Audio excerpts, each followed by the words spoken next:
Bengaluru exhibition ಅಲ್ಲಿ ಫ್ರೆಶ್ಕೋ ಅವರ ಗೋಲಿ ಸೋಡಾ ಫ್ರಾಂಚೈಸಿ ಅವನು ನಾವು ಮೀಟ್ ಮಾಡಿದ್ದು ನೋಡ್ದು ಅಲ್ಲಿ ಟೇಸ್ಟ್ ನೋಡಿ ಮತ್ತೆ ಅದು ಫ್ಲೇವರ್ಸ್ ಎಲ್ಲ ತುಂಬಾ ಇಷ್ಟ ಆಗಿ 33+ ಫ್ಲೇವರ್ಸ್ ಅಲ್ಲಿ ನಾವು ನೋಡ್ದು ಮತ್ತೆ ಆ ಫ್ಯಾಕ್ಟ್ರಿ ಹೋಗಿ ವಿಸಿಟ್ ಮಾಡಿ ಮತ್ತೆ ಅವರನ್ನ ಕಾಂಟ್ಯಾಕ್ಟ್ ಮಾಡಿ 1 ಮಂತ್ ಅಲ್ಲಿ ಅವರು ನಮ್ಮ ಫ್ರಾಂಚೈಸಿ ಸೆಟಪ್ ಮಾಡಿಕೊಟ್ರು ಮತ್ತೆ ಪ್ರೊಡಕ್ಷನ್ ಸ್ಟಾರ್ಟ್ ಆಯಿತು. ಇವತ್ತು ನಾವು ಗ್ರ್ಯಾಂಡ್ ಆಗಿ ಓಪನಿಂಗ್ ಮಾಡಿದ್ದೀವಿ ಮತ್ತೆ production start entire Bengaluru district ನಾವು ಡಿಸ್ಟ್ರಿಬ್ಯೂಷನ್ ಕೊಡೋಕ್ಕೆ ನಾವು ರೆಡಿ ಇದ್ದೀವಿ. ಇವಾಗ ಡಿಸ್ಟ್ರಿಬ್ಯೂಷನ್ ಕೊಡ್ತಾ ಇದೀವಿ ನಾವು ಈಗ.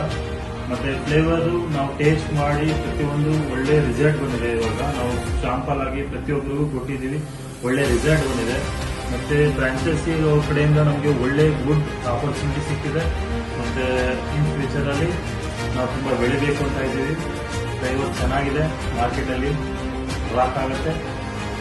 Okay, thank you. ಟೇಸ್ಟ್ ಮಾಡಿ, ನಮ್ಮ ಫ್ಲೇವರ್ ಟೇಸ್ಟ್ ಮಾಡಿ, ನಮ್ಮ ಬ್ರ್ಯಾಂಡ್ ನೋಡಿ ಟೇಸ್ಟ್ ಮಾಡಿಬಿಟ್ಟು ನಮಗೆ ನಿಮ್ಮ ರಿವ್ಯೂ ಕೊಡಿ. Thank you.